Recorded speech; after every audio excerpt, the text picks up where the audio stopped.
Hello and welcome to Pat O'Keefe's World of Curiosities. And tonight we have someone that I think you're really going to enjoy.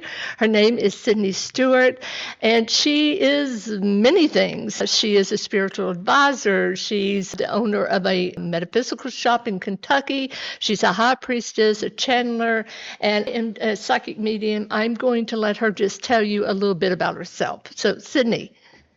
Yes, thank you. My name is Sydney Stewart. I am a high priestess. I own Spiritual So Simple. We're located in northeastern Kentucky. I do professional counseling for spiritual advising. I'm a psychic medium. I do channeling. I also do paranormal consulting, and we do work with that around the globe as well. I have a little bit of a broad background, like we were talking about, so I'm happy to get into whatever you want to talk about. All right. Well, I see that you're a channeler. So what do you channel? Do you channel spirits, entities, ETs? What do you channel? Okay, so whenever I do channeling, uh, deetic channeling, I prefer mediumship to channeling past loved ones, although they do and will push forward. It's more of a pseudo channel when it's past loved ones. I'm sure that it's similar for you as well whenever they speak. I can also do angelic channeling. It's really about where the comfortability is with the being as far as what I will or won't channel that way. What's the most profound message or one of the most profound messages that you've ever received channeling like this? That's a beautiful question. No one's ever asked me that before. I think one of the most beautiful messages that changed at least me on my path was a channel from Toth. And he is absolutely brilliant. And it was talking about how in the experience of being human, and we are spirits, of course, having a human experience, right? Not humans having spiritual experience. He led me down this rabbit hole of it was so much vision work along with what was actually being said. And I remember seeing these golden atoms, and they looked like flowers of life between each and every realm, between each and every single dimension. And it was the fabric that like weaves and holds the dimensions together. And whenever he was explaining this to me, it was absolutely beautiful. He talked about how there's no difference at all between seeing something visually or feeling it, seeing it in even in 5D versus just having knowledge of it. All of it comes back to the source of remembering that there is no separation, and within that, you can find all wisdom. And there is just this beautiful sea of consciousness where you can go and find all answers. And whenever he led me there, it was like a process of, I mean, days and days of downloads, but the initial channel was probably about 30 minutes long, 30, 40 minutes long. And he led me, there was another temple that was absolutely gorgeous. And going there, it was very medical isn't the right term, but it was on a different level from like the medical and spiritual communities of today that are not as well bridged as they used to be, at least when he was showing me this vision. It was very much to be a spiritual practitioner and to be a doctor was one and the same. And there was so much wisdom there. So, so having had these experiences, then this one is very close to your heart because you touch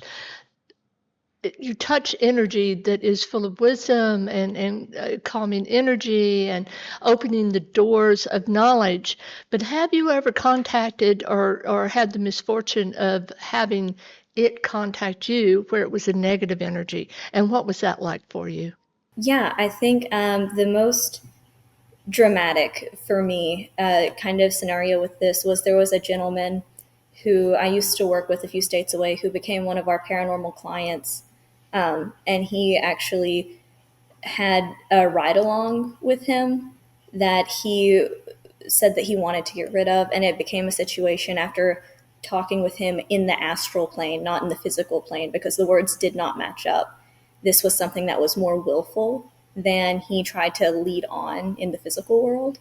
Um, and this had just come after a really big case that we worked over that was, I believe, in Zimbabwe. And a gentleman had been possessed by jinn. And I know jinn are very rare. I had not seen any before this, but this gentleman, he had his family reached out on his behalf, and there were probably, I would say, like 20 or more stuffed inside of him. Whenever I have seen jinn, and it's been very few occasions, they work kind of like those Russian nesting dolls. Anytime there's one, it's like there's a nest of them that just get shoved in and shoved back. Um, so that one was not pleasant, but this case was right after that really huge case in Zimbabwe. And talking with him, he swore up and down in the physical realm that he wanted rid of this. Um, so I agreed that if he were willing to put his foot down and renegotiate his own contract in his own terms and make better choices, that we would help him get rid of this. And it was a very, very nasty fight because it was one of those situations where you know that this person is not truly wanting better for themselves. So every time that we would remove this entity, and even if it became an issue where it wasn't anything that truly broke cosmic law, because this wasn't something that just jumped in his body and decided to take a ride, right? This was something that he had agreed to, so it wasn't really a circumstance where it begot killing this entity or anything like that, because it was an agreed thing. So because he was floundering back and forth and wouldn't make up his mind, he just kind of left a doorway open for, it was almost like just a rotating door of, he was always having more issues. And it got to the point where in the dream world, whenever I had approached him, he came up and he had this very towering figure behind him, and it was just trying to look imposing. And it's one of the only other times that I've seen a jinn, and the only time that I've seen a jinn like in the US. I haven't seen one here at all since then. um, and it probably looked around in scale like 12 feet tall. And I remember he like stood and its eyes glowed red behind him, and it started to fuse with him.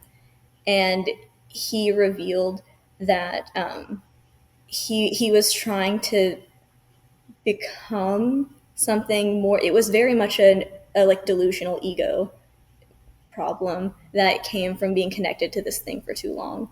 And he revealed that he was hoping to become more than human, and he liked the feeling that it gave him. And in this dream state, this thing tried to push forward and assert some kind of dominance that it didn't have. And it that did get nasty. Jinn are not the same like playbook as dealing with demonic entities at all. So that wasn't something I was as familiar dealing with. We didn't Hmm. really get it taken care of, but I would say that was probably the most dramatic, just because I felt like I was still getting my feet steady in learning how to deal with Jin at all. Do you think that that's human nature, though, wanting to become more than what we are? Because I'm just look at popular culture. When you look at the Marvel series of movies, you know, all everybody wants a superpower, right? And in a way, you know, psychic mediums, people who channel, they do have another sense, another, it's like another power. I think it's not the maybe the wanting to become more than human, but wanting to use, if you will, or to connect with something that's negative for them in order to do it. It's like the equivalent of a Christian writing their name in the book of the devil, right? Exactly. And the gin fascinate me. I had a friend, she has passed, Rosemary Ellen Galley, and I do call her a friend. She wrote the foreword to my first book, but she said she truly thought that the jinn were, you know, what we report as dark figures or shadow figures, right? She truly felt that was what the jinn were. I have no idea. And I really admire you, because one of the titles that you do have is a spiritual warrior, and that is, you gave an example of that just now. What how did you know? How did you know you were meant to be a spiritual warrior? Um, The best way I can explain it is being thrown in the deep end of the pool and being told swim. Yeah. For me, that felt kind of akin to my path in the spiritual warrior realm. I was very fortunate and very blessed to grow up with a very eclectic background. My grandfather was a card carrying member of the Cherokee Nation. And so none of my family really had that kind of constriction on spirituality that we often have, like here in this area.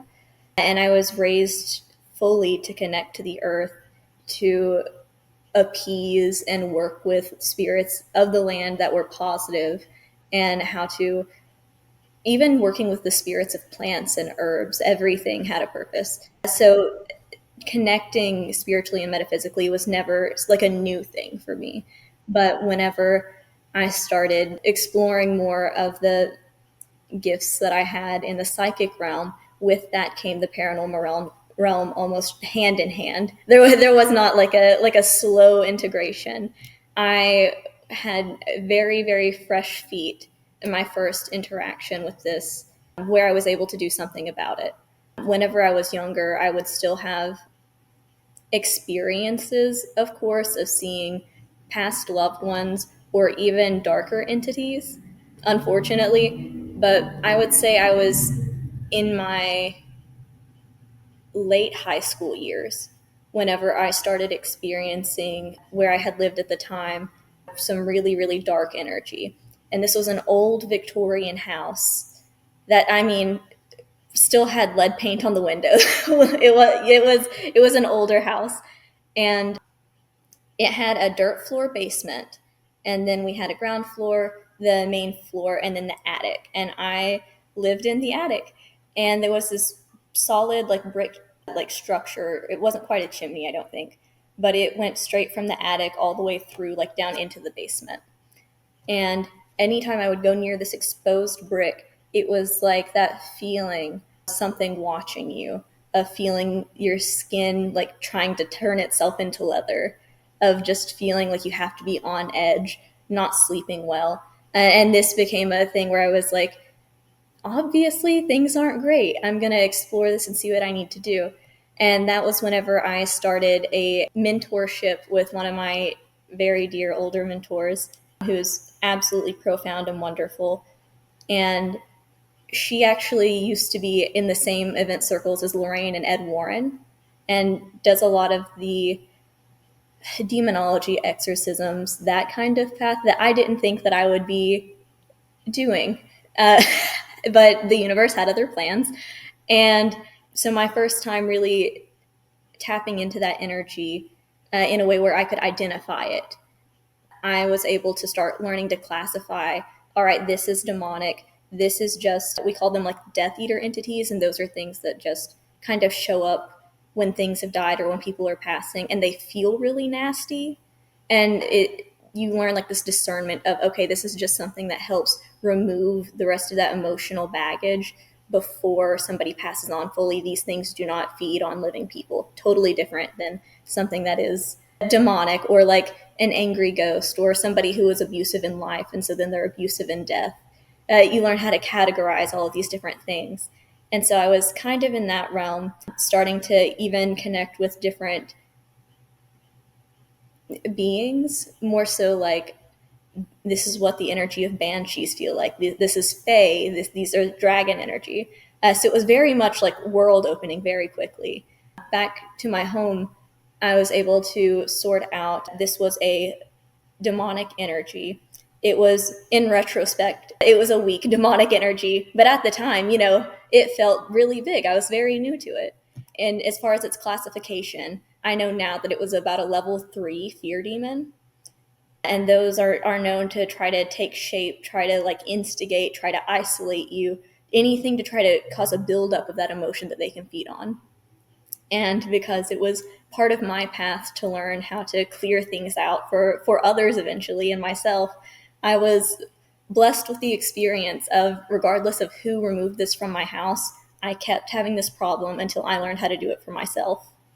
So then it became, and I know everyone's very different. There are different approaches. I have a friend, his name is Don Giles in Lawrenceburg, Kentucky. he is absolutely wonderful, and he approaches exorcisms and cleansings from more of a Catholic perspective or a shamanistic perspective at times. And the way that I learned with my mentor, it's very astral a lot of the time. Uh, a lot of the time, if we reach for something like a pile of herbs or we start burning something, it's kind of like something that just brings comfort to people who otherwise feel like the job isn't done. But what we're actually doing takes place on the astral plane.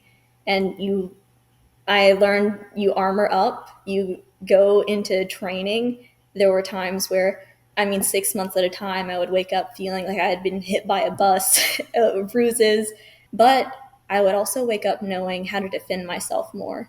I would be in training with my spirit guides. I would be in training with other allies I had met on the astral realm for learning how to take something out or discern what something is, or even learn how to check contracts and learn if something is within universal law, within its right to be doing something, is a balance player, and will leave if told to leave, versus if something is more of a trickster and says it'll leave and won't leave.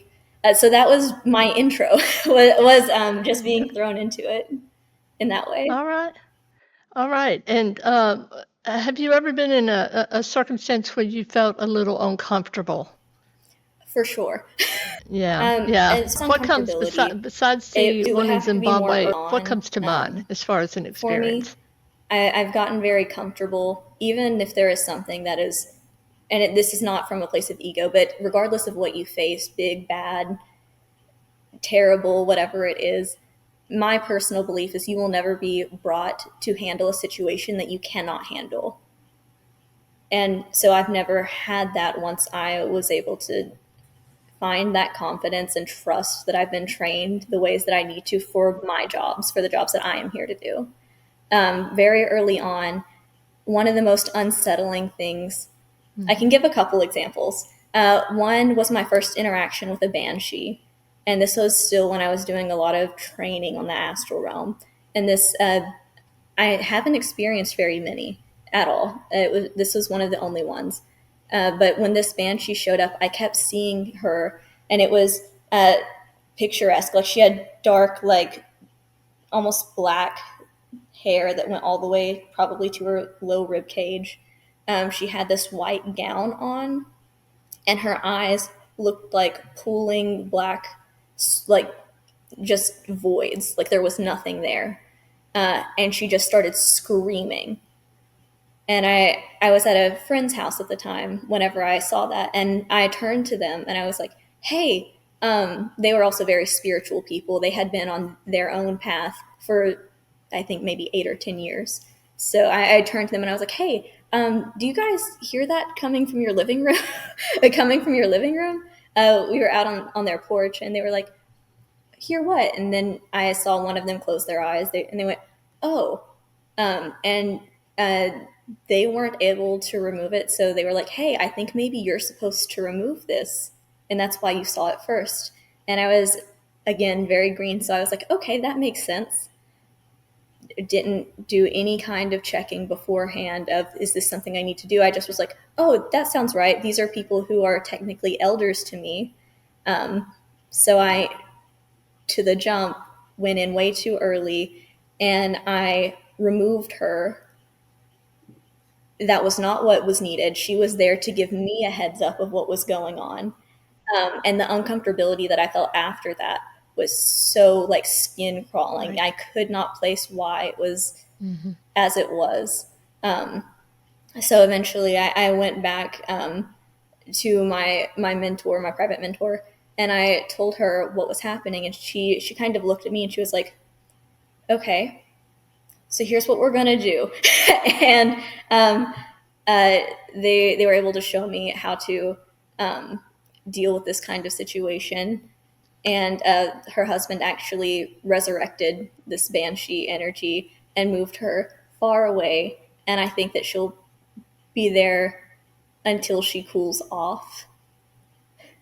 Hopefully, hopefully a long time from now, or hopefully she's given me more grace. But I would say that time was very uncomfortable, but it was a learning experience that I absolutely needed. And And let me mention too, for those that don't know, a banshee is she usually is someone who gives warnings, and she is often and usually a relative that has stayed with the family, and that she has decided to attach rather than cross over. Now that is one form of her, and she is there and she screams right before someone is going to die. That is what she's known for within the family that this banshee belongs to, if you will. So, do you have anything to add to that? Because you're the one that was working with her. For those that don't know what a banshee is, we just need to kind of fill them in a bit. Yeah, my experience with this band, she didn't feel very familial for me, but that isn't to say that she wasn't familial to somebody else and Mm-hmm. just was showing up to aid me. She felt very much Celtic energy. Mm-hmm. I do remember that, and I remember that she was pointing at someone, and this actually did prelude an event that happened within that very house. Um, to another person that was not me, but she was giving me a heads up as somebody who didn't know the whole situation that was there, to be on guard and to make sure that I am keeping myself safe. And every other experience I've ever had with banshees has been not very many, but it's been very positive. Yeah. I mean, they are frightening. I mean, because they scream. And like you said, your first interaction, she's in your face and she's screaming. But they really are there just to, in most cases, just to give a heads up that something is about to occur, usually a death in the family. So, what was the second one? The second. Yeah, the second kind of more uncomfortable Mm. experience that I had more early on was learning how to interact with people who have a little bit more of a predator drive in their spiritual DNA and anatomy, and not necessarily talking about spirit totems. So whenever I'm talking spirit totems, we look at our spirit, our actual, like our spirit animal, our feminine, our masculine spirit animals, our messengers up to 4, and whatever we call in.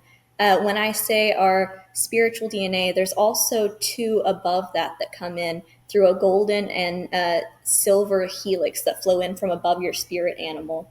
And this is for people who have really, really high, you could say really high frequency, or who have lived like very potent past lives. A lot of times, these people have lived past lives or future lives, right, that are not human.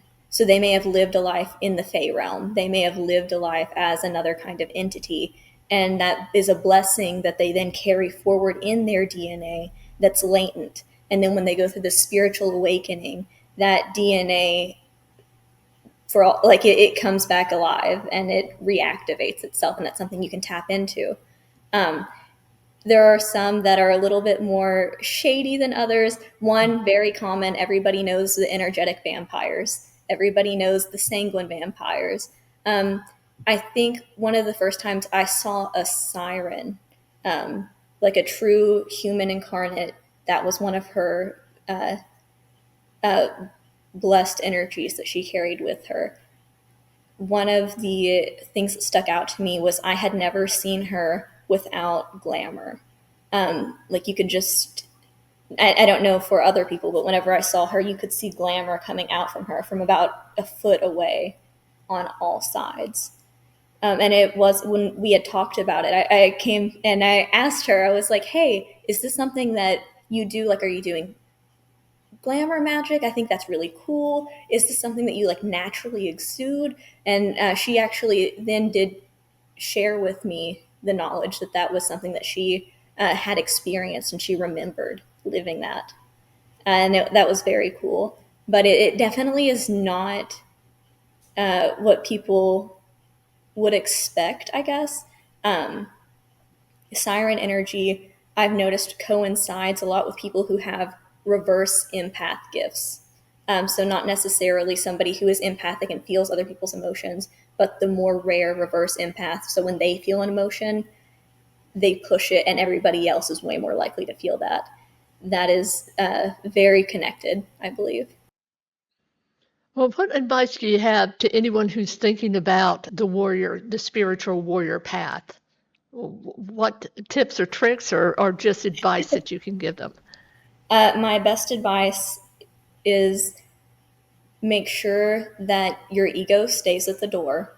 There's always somebody who wants to be the big dog. There is always somebody who feels like they know everything. And there's always somebody who thinks that because they trained with a certain person, or because they've been in this for so many years, or because they, whatever it is, right?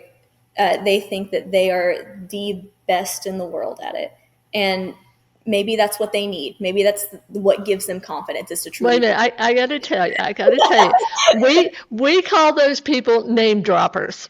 Whether you're working corporate, I know the CEO. We play golf, or if you're in the paranormal, I knew them. I was actually on their team. You see what I'm saying? It's that name dropping, and you're right. It's like energetically, they think that they're going to pull whatever charisma or whatever validity that someone had built up onto themselves by associations. And I always tell people, beware of that.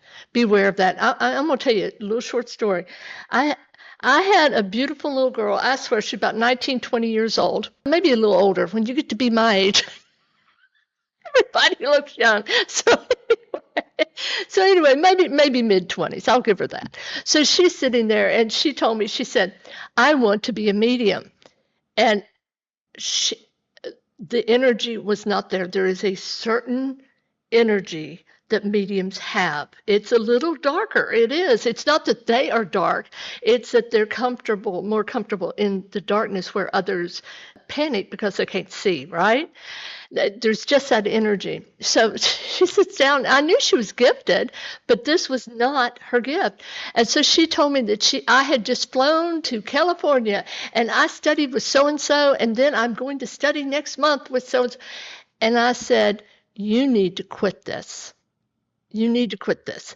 You want something that you are not a fit for, and I am not the one that wants to put you off track, but I want you to give yourself a little more time and to be truthful with yourself as you travel this path to see if it is what it is a good fit for you, or is it that you're being influenced by popular culture.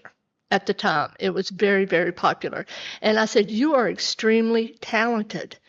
You have yet to connect with that talent, right?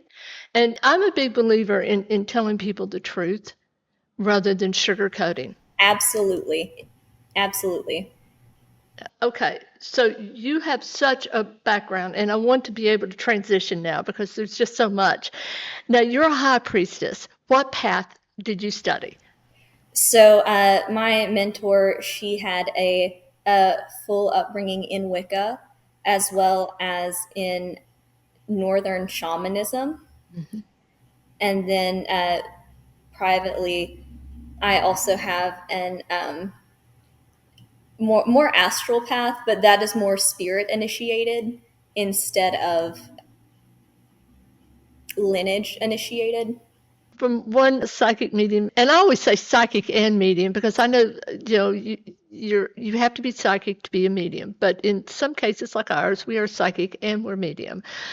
We see different realms, we see the future, we see your past. I mean, it's different than the mediumship part of it, which for those of you who don't know, the mediumship part is where we talk with those who've crossed over. And like you, I'm a channeler. So it's really interesting. And I know this happens to you. You get the message and you speak it or write it the very same moment that everybody else sees it or hears it, from the pen. And it's disconcerting. It's disconcerting to stand there and tell somebody, which happened, that they were going to expire.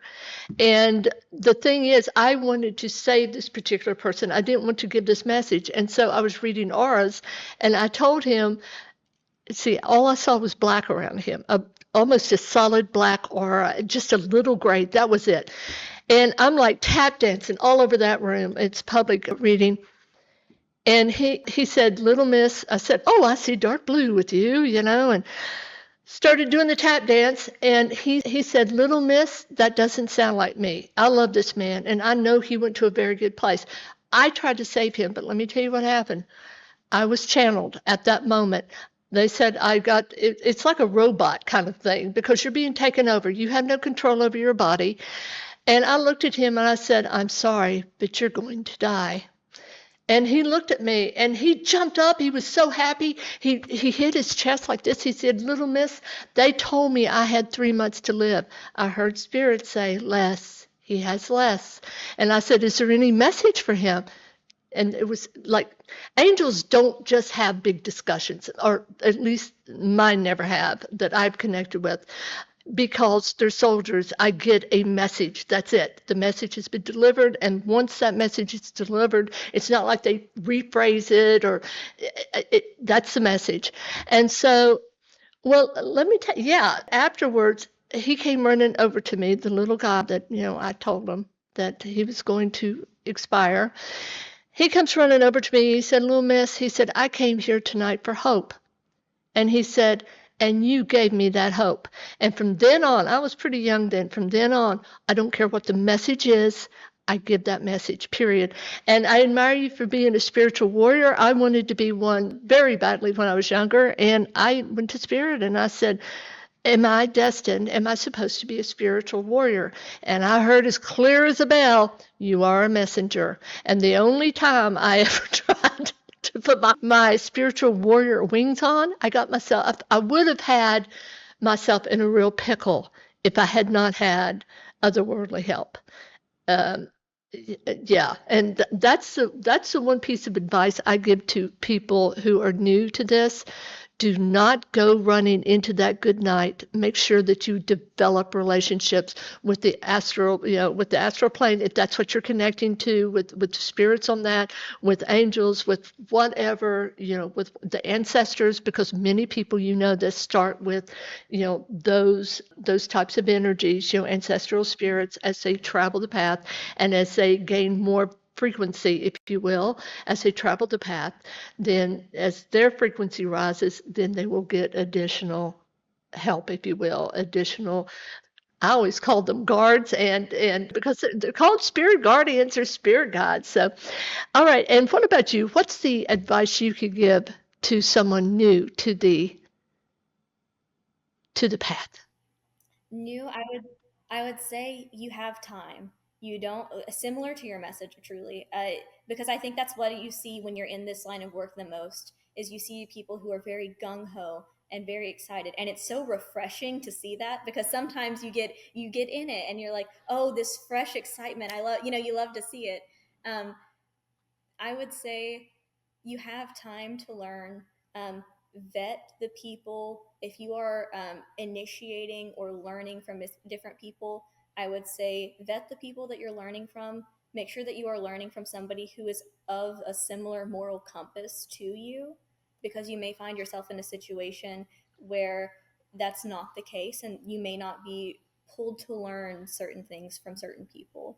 I would say learn up on how to recognize signs of more cult like groups, because unfortunately, that is a thing that happens in this area specifically. I've seen uh, at least one thing kind of like that, or I had about 5 complaints of that, of people who have come to me and said that they've escaped that kind of situation. And so I just truly push, be safe, make sure you're taking care of yourself first, and trust your intuition on if you are truly supposed to be learning from someone. The other thing I would say is spirit initiation is also very, very valid, but do it safely. Um, you don't have to learn from just one person either. You can learn from a myriad of others, and you can also learn what not to do by seeing somebody else stumble on their path. There is so much wisdom and information at every corner. Not everything is going to be like a massive download, but over time, everything is going to be just as important. All right. Cindy, thank you so much. No, that's brilliant. It really is. You're right. Everybody wants to hurry this up, and that's one of the most common questions I get when I'm out and about at the conferences, and that is, you know, why isn't this going faster? Well, it's not going faster, folks, because it's a journey, not a destination. You will learn until the day you leave this world. If this is the path that you are on, there's always something new that will either happen, you'll experience, or that you'll learn in some other way. Cindy, thank you for being on tonight. You were a breath of fresh air. I've really enjoyed it. I'd love to have you on again sometime. And so we are going to finish up tonight. And don't forget, we appreciate everyone who is with us. So until next time, stay curious.